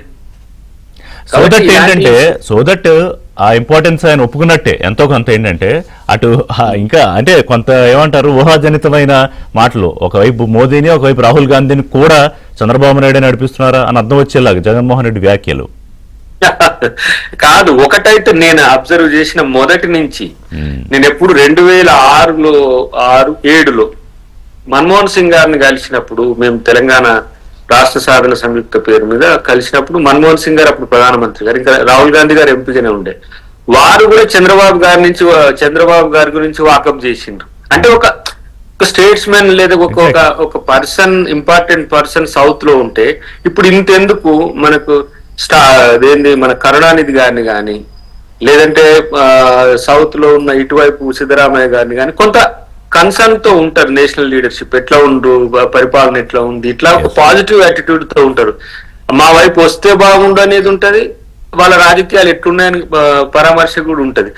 పైగా మొదటి నుంచి కూడా ఇప్పుడు ఒక మాట చెప్పాలంటే ఎవరెక్కడికి పోయినా మూలాలు మాత్రం కూడా ఉంటాయి కొంత, నాకు తెలిసి. ఎందుకంటే మనతో కలిసి పనిచేసిన వాళ్ళ పట్ల ఒక పాజిటివ్ యాటిట్యూడ్ ఉండొచ్చు కాక, కానీ పొలిటికల్ స్ట్రాటజీలో షూర్ గా ఉన్నారు కదా చంద్రబాబు గారు. కాదని చెప్పడమే కాదు, కాంగ్రెస్ ను వ్యతిరేకించి వారు ఎన్డీఏ కూటమిలో ఉండడమే కాదు, ఇలా అక్కడ కూటమి కాకున్నా జగన్ ఎన్డీఏ కూటమిలో సభ్యుడు కాకపోయినా సరే ఆయనతో వాళ్ళు కొంత పాజిటివ్ ఉన్నారనే వచ్చినా సరే దాన్ని ఛేదించి తను ఎన్డీఏ కూటమిలో ఉండగలిగిండు. కాబట్టి ఇంత షూర్ గా ఉన్నప్పుడు కూడా ఇలాంటి ఏమంటారు వేగ్ స్టేట్మెంట్స్ జగన్ కి ఏమి పరువు నిలుపోవు. అలాంటి వాటి పట్ల ఆ స్టాంటిటీ చూస్తారు. ఒక పొలిటికల్ అలిగేషన్ వచ్చినప్పుడు వాస్తవం అయి ఉండొచ్చు కదా, అవును కదా అని అనుకోవాలి. కానీ ఇక్కడ పొలిటికల్ అఫిలియేషన్ అనేది ఎంత స్ట్రాంగ్ గా ఉందో మీరు ఒకసారి గమనిస్తే తెలుస్తుంది. లేకపోతే మనోడు ఏమైనా ఎన్డీఏ కూటమిలో లోకలు అదో ఇదో పెట్టడానికి ఏమైనా ప్రయత్నం చేస్తుందా, ఏది నారదం అక్కసు తప్ప ఏం కనిపించట్లేదు. బట్ ఎన్ని కమిషన్ సమర్థవంతంగా పనిచేసి, పోలీసింగ్ అంతా సమర్థవంతంగా పనిచేసి, ప్రశాంతంగా ఎన్నిక జరిగి, సరే 1-2 ఘటనలు జరుగుతాయి. అందులో పులివెంతుల లాంటి ఒక most sensitive area. Why most sensitive అంటే అక్కడ అసలు ఎన్నిక జరగడం అనేదే పెద్ద విషయం. ఇందాక విద్యాసాగర్ గారు చెప్పినట్టు నామినేషన్లు వేయడానికి ధైర్యం సరిపోదు. ఒకవేళ నామినేషన్లు వేయాలంటే వాళ్ళ ప్రాణాలు ఉంటాయో లేదో తెలియదు. గత ఎన్నికల్లో చూసాం మనం వైసీపీ అధికారంలో ఉన్నప్పుడు. నేను పయ్యావుల కేసు కూడా అదే విషయం చెప్పారు. కడపలో ఎన్ని ఎన్నికలు ఏకగ్రీవం చేసుకున్నారు జడ్పీటీసీలు, ఎంపీటీసీలు అని. సో విద్యాసాగర్ గారు, ఇవాళ ఎన్నికల కమిషన్ పైన ఆయన డమ్మీ పాత్ర అని విమర్శిస్తారు. సరే పోలీసులు రాజ్యం అంటారు, చంద్రబాబు నాయుడుకి అయితే శాపనార్థాలే పెట్టారు. ఇందాక మన మిత్రుడు దయాకర్ మాట్లాడింది కూడా మీరు వినుంటారు. అంటే ఆయన పులివెందుల నుంచి తీసుకెళ్ళి నన్ను ఎక్కడ పెట్టారు చూడండి కనెక్షను. అంటే ఏంటి అన్రెస్ట్కి కారణం ఏంటి? అది నిజంగానే ఈ జడ్పీటీసీ ఎన్నిక ఒకవేళ తెలుగుదేశం పార్టీ గెలిస్తే ఇక మన ఇదే అయిపోయింది, ప్రజల భయం పోయిందంటే ఇక మన ఆటలు సాగవని ఒక భయం పట్టుకుందా? ఇప్పుడు అదే గొప్పతనం మన మిత్రుడు దయాకర్ చెప్పినట్టు, ఆయన అదే గొప్పతనం. నక్కకు నాగలోకానికి ముడి పెట్టడం, బొడుగుండుకు మోకాలికి ముడి పెట్టడం అన్నదానిలో సిద్ధహస్తుడు జగన్మోహన్ రెడ్డి.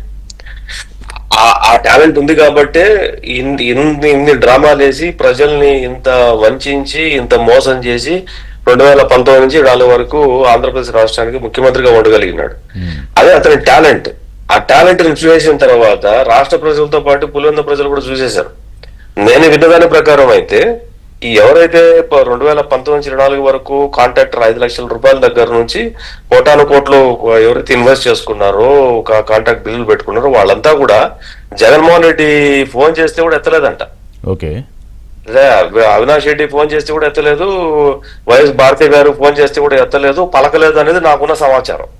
అది మనం దాన్ని బట్టి అర్థం చేసుకోవచ్చు. అంటే వీళ్ళ స్థానం ఏంటి, వీళ్ళు ఏ రకంగా దిగజారిపోయారు, ఏ రకంగా పులివెందుల ప్రజలు మోసం చేశారని. అది సో చుట్టుపక్కల ఉన్న వాళ్ళు కుటుంబ సభ్యులే కాదు, చుట్టుపక్కల ఉన్న ప్రజలు, అనుచరులు, వాళ్ళు వీళ్ళు కూడా వీళ్ళని పట్టించుకునే ఉద్దేశము, అవకాశము లేదు. ఎందుకంటే మనం చూసాం, ఈ వార్త ఇప్పటి నుంచి కాదండి.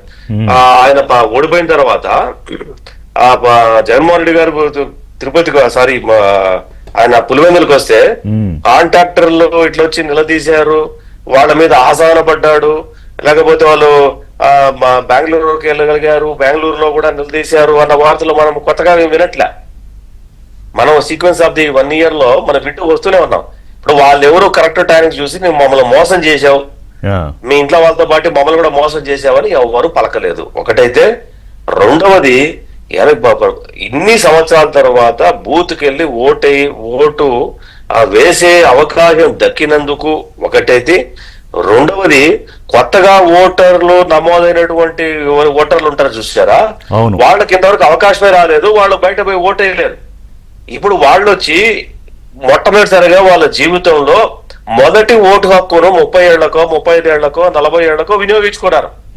కాబట్టి వీళ్ళు అవకాశం వచ్చినందుకు ఇన్ని రోజులు ఆ పులివెందుల అనే ఒక భూతాన్ని చూసి భయపడి ఇంట్లో దాక్కున్నటువంటి సామాన్య ప్రజానికానికి నేను అందుకోసం మొదట్లో కూడా చెప్తే ఇప్పుడు చెప్తున్నాను, విడుదల లభించింది ఆ ఊరికి విడుదల లభించింది.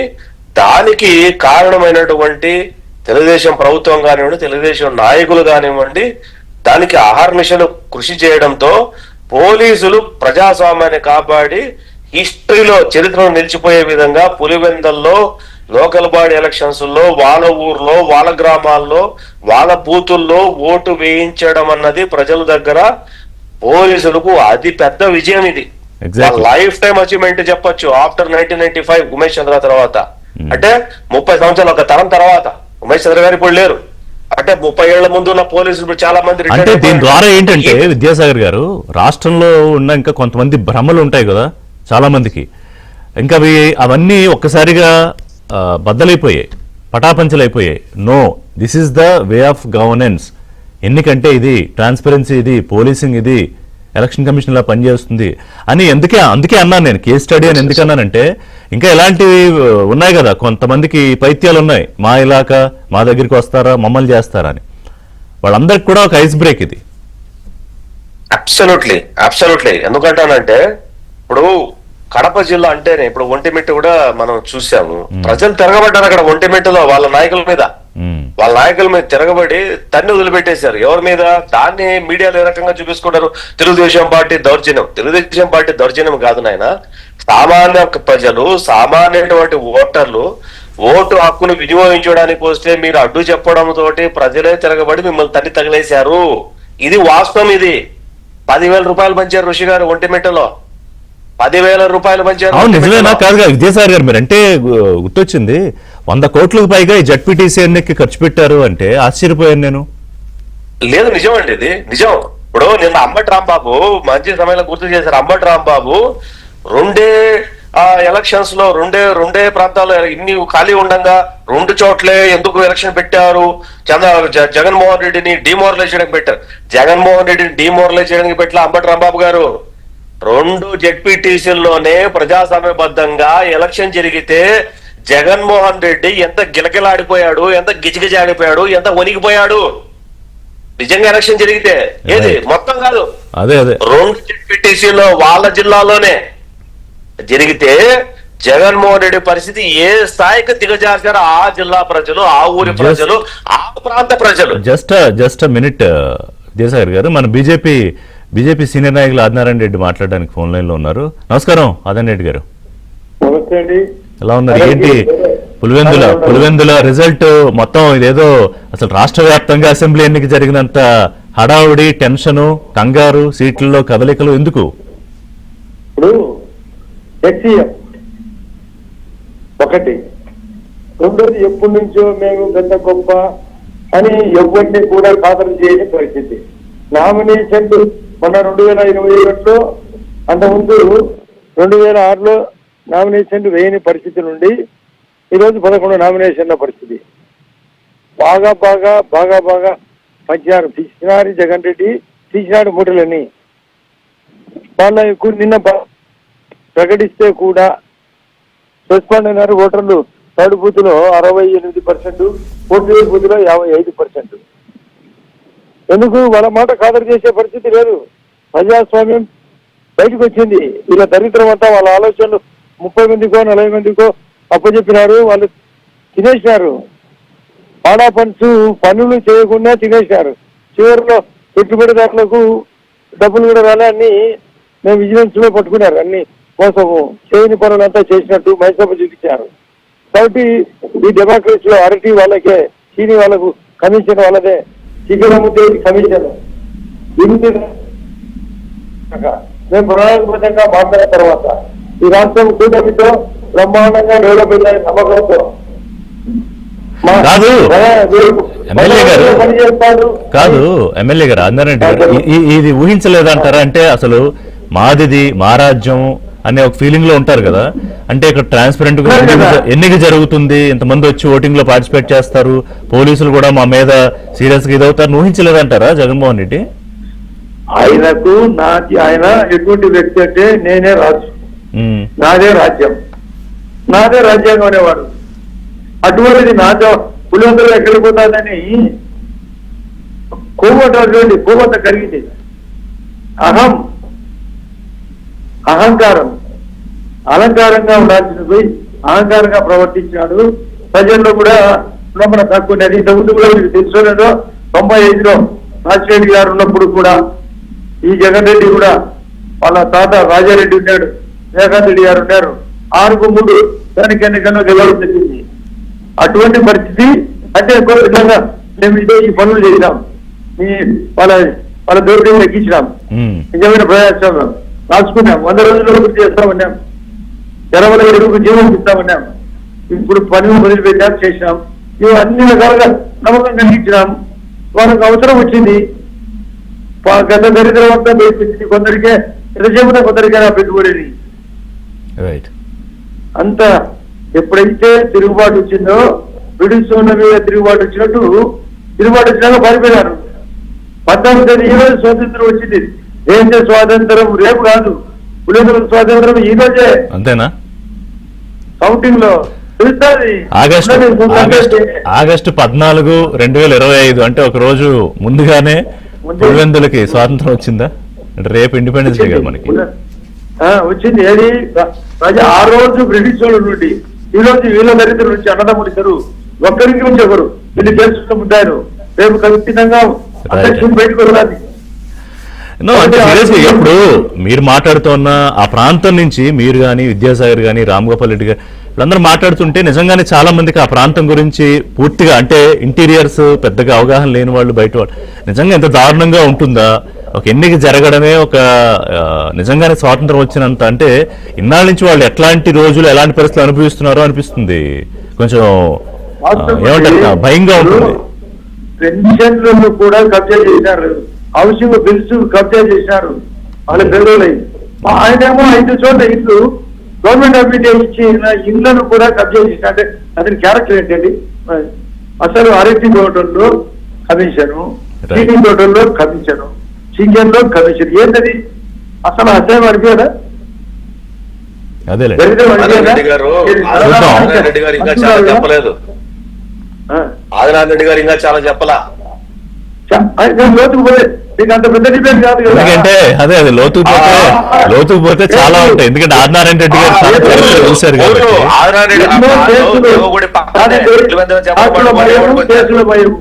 వాళ్ళ బతులు ఆదినారాయణ రెడ్డి గారు ఆదినారాయణ రెడ్డి గారు ఊర్లు చేసి తుపాకులు రాడ్లు ఇచ్చేసి యువతను దొంగలుగా రౌడీకోర్లుగా దోపిడీదారులుగా తయారు చేసింది కుటుంబం కదా అది. రైట్. మామూలు కాదు కదా, కరకట్ట మొదలుకొని తెలుగుదేశం అదే అర్థమైంది నాకు. చిన్న బ్రేక్ వెళ్దాం కొంచెం. అదే ఆర్డినరీ గారు మీరు చెప్పిన దాంట్లో నాకు అర్థమైంది ఏంటంటే, ఇప్పుడు ఈ ఇన్నాళ్ల చరిత్రకి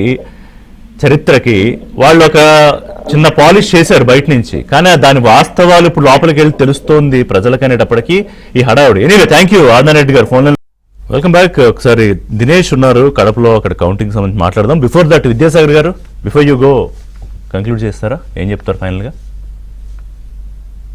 ఋషి గారు, 47 సంవత్సరాల తర్వాత జరిగినటువంటి ప్రజాస్వామ్యబద్ధమైన ఎన్నికల్లో ఎవరు గెలిచినా, అంటే నేనన్నటం నా పార్టీ గెలుస్తుందనే నా కోరిక. ఖచ్చితంగా మాకున్న సమాచారం ప్రకారం అయితే 1000 నుంచి 2000 ఓట్ల మధ్యలో మేము గెలవబోతున్నాం, ఒంటిమిట్లు అయితే 3000తో గెలవబోతున్నాం అన్నది నాకున్న వ్యక్తిగతమైనటువంటి సమాచారం. ఓకే.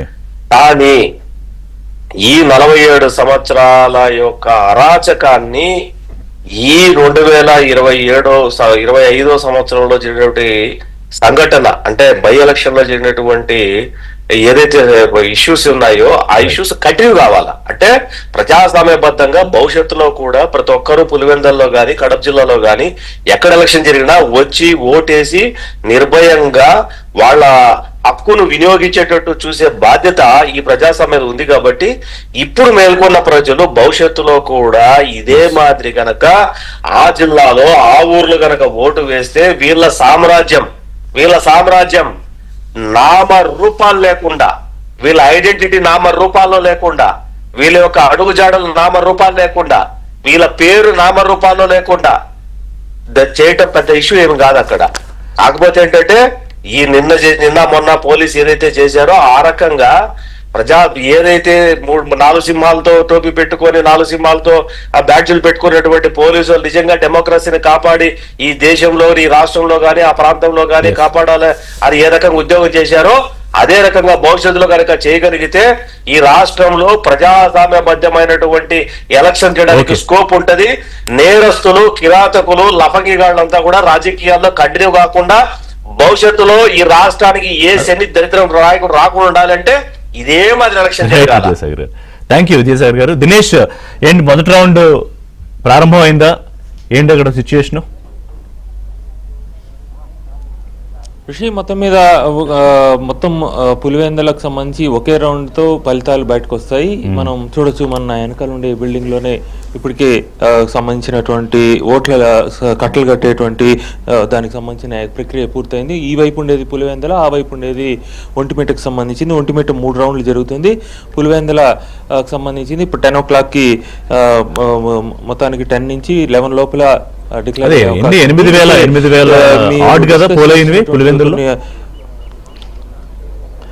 ఆడ్ అయితే 74% అక్కడ పోల్ అయింది. ఈ నేపథ్యంలో 10 నుంచి 11 లోపల ఇప్పటికే పూర్తి స్థాయిలో చేశారు. లోపల ఈ యొక్క కౌంటింగ్ ని వైసీపీ బాయ్కాట్ చేసిన నేపథ్యంలో కాంగ్రెస్ కావచ్చు, టీడీపీకి సంబంధించి అలాగే స్వతంత్ర అభ్యర్థులు మాత్రం ఉన్నారు. మరోవైపు ఆప కూడా అట్లే ఉంది. అయితే ఒక విషయం చెప్పాలా ఋషి, ఇప్పటివరకు మన డిస్కషన్లో జరుగుతున్న పాయింట్లో చాలా కీలకమైనటువంటి ఒక అంశాన్ని మనం అర్థం చేసుకోవాలా. జగన్ను 175కి 175 అని ఎందుకు అన్నాడు, దాన్ని అర్థం చేసుకోవాలంటే పులివెందులలో జరిగినటువంటి ఎన్నికల ప్రక్రియను అర్థం చేసుకోవాలా. టోటల్గా వైసీపీ గవర్నమెంట్లో Chandragiri model, Punganur model, Pulivendula model 3 రకాలైనటువంటి మోడల్స్తో వాళ్ళు ఒక ప్లాన్ ఆఫ్ యాక్షన్కి వెళ్ళినటువంటి పరిస్థితి ఇక్కడ పులివెందుల్లో వచ్చి సామాన్య జనంతో మాట్లాడిన తర్వాత అర్థమవుతుంది. మనకు నిడి సమయం లేదు కాబట్టి 10 o'clock బులెటిన్లో నేను ఆ విషయాలు వివరంగా వివరించే ప్రయత్నం చేస్తాను. నాకు అర్థమైంది. అంటే ఆ కాన్ఫిడెన్స్ ఎందుకు వచ్చింది ఇవాళ, ఇంత బాధ ఎందుకంటే ప్రజాస్వామ్యతంగా ఎన్నిక జరిగితే ఎందుకు బాధపడుతున్నారు అనేది మీరు చెప్పింది నాకు అర్థమైంది. Thank you Dinesh. అప్డేట్స్ తీసుకుందాం. ఇప్పటికైతే ఇది బ్రేక్ఫాస్ట్ సంబంధించి బులెటిన్ అప్డేట్స్. సో ప్రజాస్వామ్యయుతంగా ఎన్నిక జరగడం అనేదే ముఖ్యం. అది పులివెందులైనా, కుప్పం అయినా, ఇంకోటైనా రాష్ట్రంలో ఏ ప్రాంతమైనా కూడా. సో అదే ఇవాళ పులివెందుల్లో జరిగింది. సో రిజల్ట్స్ కాసేపట్లో బయటకు వస్తాయి. బ్రేక్ తీసుకుందాం. బ్రేక్ తర్వాత బిజినెస్ అప్డేట్స్ కొనసాగుతాయి.